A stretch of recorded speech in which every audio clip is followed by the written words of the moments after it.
তখন থেকেই ভালোবাসাটা আসলে একদমই যেভাবে ছিল, যে তারা প্রথম দিন থেকে দর্শকরা অনেক এক্সাইটেড ছিল, এবং আপনারা যারা আমাদের ভাই ব্রাদার সিস্টার সাংবাদিক যারা আছেন প্রত্যেকে আসলে দেয়ালের দেশের সাথে খুব সুন্দর করে যুক্ত আছেন।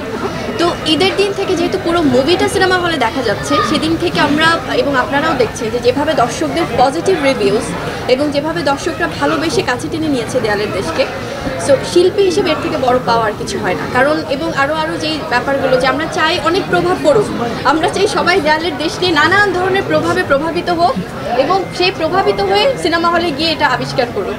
সো এটা আমাদের জন্য ভালো হচ্ছে, কারণ দেয়ালের দেশ সিনেমার কন্টেন্টের জোরে এগিয়ে যাচ্ছে, আমাদের শিল্পীদের জায়গা থেকে আমরা যে পরিশ্রমটা করেছি সেই জোরে এগিয়ে যাচ্ছে, এবং ডিরেক্টরের যে কষ্ট, যে শ্রম, যে গল্পের জোর, যেই ওভারঅল যে টিমের আসলে ডেডিকেশন, সেখান থেকেই কিন্তু দেয়ালের দেশ এগিয়ে যাচ্ছে। এবং আপনারা দেখছেন প্রত্যেকের জায়গা থেকে কীভাবে অ্যাপ্রিসিয়েট করছে। একটু আগে আমি দেখলাম একজন আন্টি এসেছেন, তিনি বলছিলেন যে 20-25 বছর পরে সিনেমা হলে এসেছেন।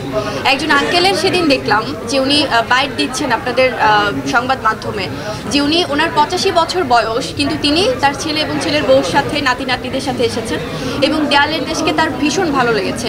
এছাড়াও যে বয়সের মানে আপু ভাইয়া, আমি বলবো যে আন্টি আঙ্কেল থেকে শুরু করে প্রত্যেকে দেয়ালের দেশকে যেভাবে ভালোবেসেছেন বা বাসছেন, সো এই ধারাবাহিকতা অব্যাহত থাকুক। আমরা শিল্পী হিসেবে অনেক বেশি আসলে আনন্দিত।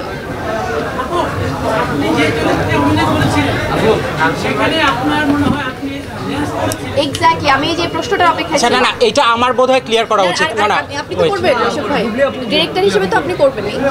আমি আমার জায়গাতে thank you so much for the question. অনেক দর্শক না, যারা ওই যে পার্টিকুলার কিছু গ্রুপ, তারা এটা আসলে স্প্রেড করার চেষ্টা করেছে।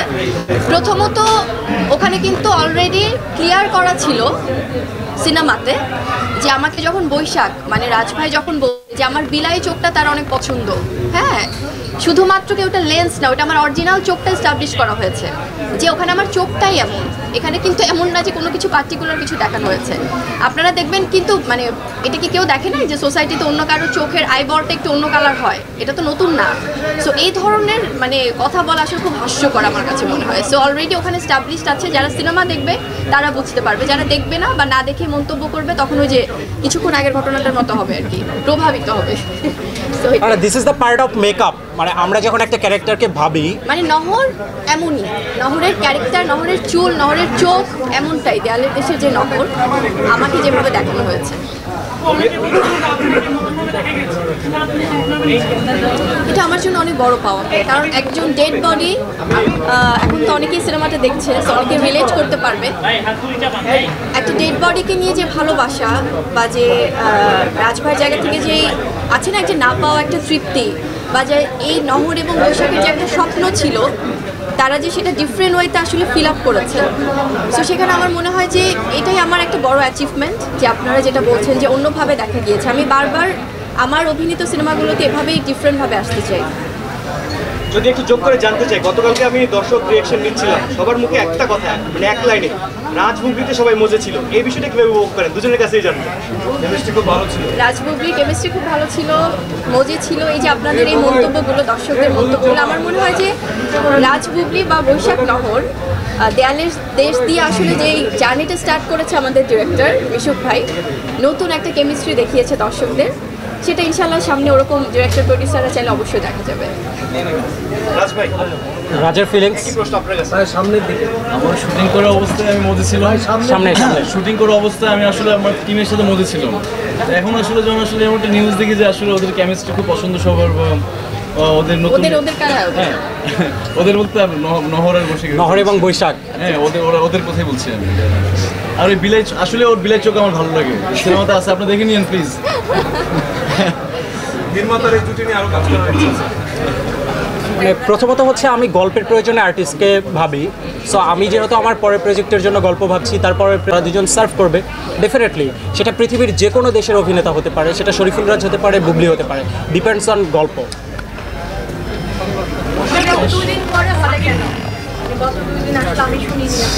গত 2 দিন যেটা হয়েছে আপু, মানে একটু পরিবারকেও তো সময় দিতে হয়, ঈদের সময়টা। আর তাছাড়া আসলে আমরা ফিডব্যাকটা রিসিভ করছিলাম ঘরে বসে, কারণ সবসময় চাই যে দর্শকরা তাদের মতো করে সিনেমাটা দেখুক, আমরা যেন তাদেরকে ডিস্টার্ব না করি। তো সেক্ষেত্রে আসলে আজকেও আমরা কিন্তু একদম দর্শককে বিরক্ত করিনি। আমরা মুভি যখন শেষ হয়েছে দর্শকদের কাছাকাছি, তখন আমরা গিয়েছি শুধুমাত্র কৃতজ্ঞতা জানাতে। সো আমরা চাই আসলে তারা নিজেদের মতো করে আগে সিনেমাটা উপভোগ করবে। কিছু কিছু দর্শক আমরা দেখেছি যে বলেছে যে ছবিটা অনেকটা স্লো, এই বিষয়ে কি বলবেন? যেটা হয়তো ডিরেক্টর বলতে পারবে। আচ্ছা, আগে ওনার প্রশ্নের জবাবটা দিয়ে আসি। সো দেখেন, ঈদটা একটা ফেস্টিভ্যাল, সেইখানে হয়তো আপনার রুচিবোধ একরকম, ওনার রুচিবোধ আরেক রকম, আমার রুচিবোধ আরেক রকম। সো আমি এখানে বসছি মেকার হিসেবে আজকে, কিন্তু আমিও তো সিনেমা দেখি, পৃথিবীর সব দেশের সিনেমা দেখি। সো আমি একটা দর্শকের শ্রেণীতে বিলং করি। আমার রুচিবোধ থেকে আমার মনে হয়েছে যে আমার এই গল্পটা মানুষকে সার্ভ করা দরকার। সো যারা স্লো বলছেন তারা হয়তো আরও বেটার পিচের গল্প পছন্দ করেন, তারা হয়তো মারপিটের গল্প পছন্দ করেন, নাচ গানের গল্প পছন্দ করেন। আপনারা পার্টিকুলার কিছু মানুষের কথা বলছেন যে তারা বলছে স্লো, কিন্তু ম্যাক্সিমাম মানুষ তো বলছে তাদের ভালো লাগছে, রাইট? সো আমরা আসলে কোনটাকে ভালো হিসেবে বিচার করব? ম্যাক্সিমামটা দিয়ে, রাইট? যে পার্সেন্টেজটা আসলে ম্যাক্সিমাম আসবে, সো ভালো পার্সেন্টেজ ম্যাক্সিমাম, সো তার মানে আমরা ধরে নিচ্ছি যে গল্পটা বেশিরভাগ মানুষের ভালো লাগছে।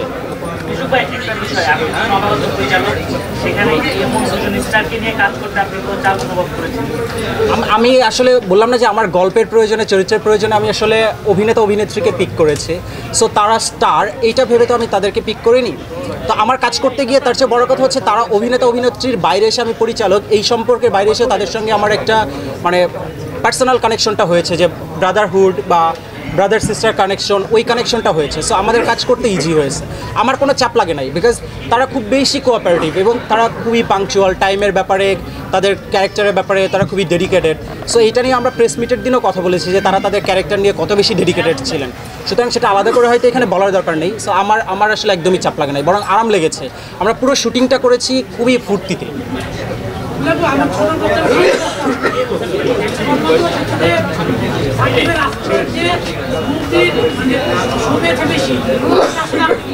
সমান এখন বুঝি নাই কি?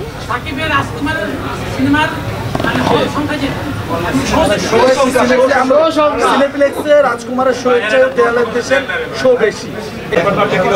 এটা তো আমরা না, এটা তো আমরা ঠিক, ওকে আমি বলে দিই, এটা তো আসলে আমরা কেউ ঠিক করি না, এটা একদমই হল মালিকরা ঠিক করেন। সো তাদের মনে হয়েছে আচ্ছা, অনুভূতি আপনার তাতে কেমন লাগছে যে আপনার শো বেশি পেয়েছে? না, আমি আসলে কম বেশি শো, আমার শো বেশি, মানে কোথায় কম ওইটা আমার কখনো ম্যাটার করে না। আমার কাছে মনে হয় দিন শেষে সবার সিনেমা দর্শক দেখুক, দেয়ালের দেশ দেখুক এবং খুবই ভালো তারা আসলে এনজয় করুক, এটাই চাই একদম।